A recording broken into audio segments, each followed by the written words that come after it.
Well, now the potential death traps on our roads, cars catching on fire which engulf the whole vehicle. It's more common than you think. Within 10 minutes, the whole car was engulfed in flames.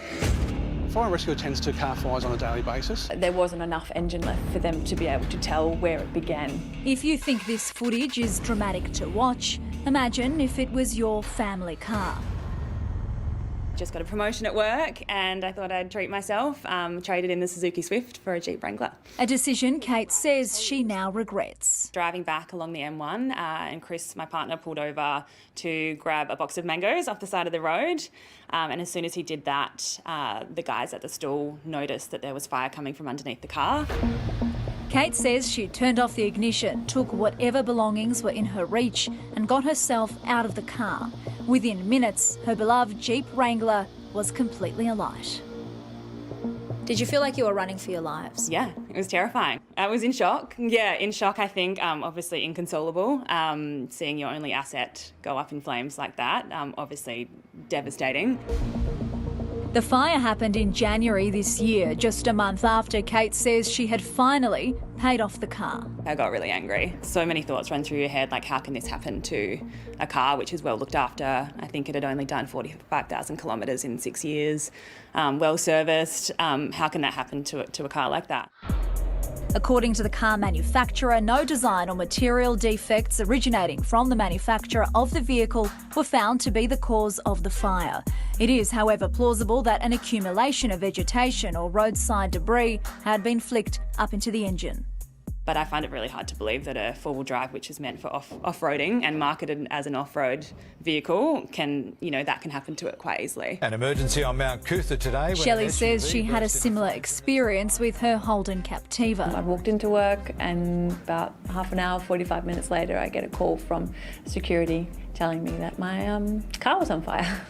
The 9 News producer says fireys were called and her car was declared a write-off. Firefighters arrived, stopping the fire spread. The engine was smoking pretty badly and there were some flames coming out, so we managed to pull the other cars out from around it and I managed to get something out of the boot of my car. The cause of the fire is unknown. Well, recalls affect all different manufacturers for all different reasons. Recently we've seen Hyundai issue one specifically related to a potential fire hazard. We've seen it from other manufacturers as well, and when they do issue a recall, there's a very good reason for it. Motoring expert Trent Nikolic from Drive, owned by the 9 Network. Cars now are a lot more technologically advanced than they used to be. They have electrics, they have batteries, they've obviously got, if they've still got a petrol engine or a diesel engine, there are potential things that could go wrong. We in Australia tend to end up with the cars after they've already been launched in global markets, so then the Australian manufacturing arm can get on the front foot. In 2016, recalling was outsourced to the private sector. That means that manufacturers themselves are now responsible for undertaking recalls and can voluntarily recall a car when they want to. The ACCC's job, simply publish them online. I would say that the manufacturers take it very seriously as well, because it doesn't matter which manufacturer it is or which brand it is not in their best interest to have people driving a car that is dangerous or that has something that could potentially go wrong. So, as we always urge consumers, if there is a recall issued for a car that you believe you own, check the VIN and get it in there to get it fixed. Car fires are more common than you might think. Just last month, TV personality Jessica Rowe's Volvo burst into flames. It is scary, isn't it? This footage shows another family's 2013 Hyundai iX35 alight on a highway.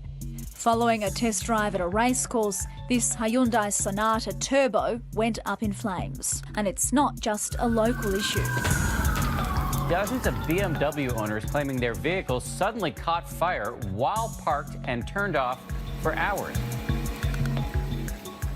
Scott, this is obviously a training exercise. We are watching a car go up in flames. Is this something that happens often? Unfortunately, this happens on a regular basis in Australia. Yeah, it does. In this instance, a car has caught alight at a service station. Fortunately, the people are out of the car. Superintendent Scott Dodson has important advice for drivers. Yeah, first thing you do is stop in the car, put the handbrake on and turn the vehicle off. Get your family out of the car as fast as possible and move to a safe area, up and away from the smoke. Then call 000. Don't go back to your car. Everything in that car is replaceable. It nearly killed us. For now, Kate's happy to walk to work.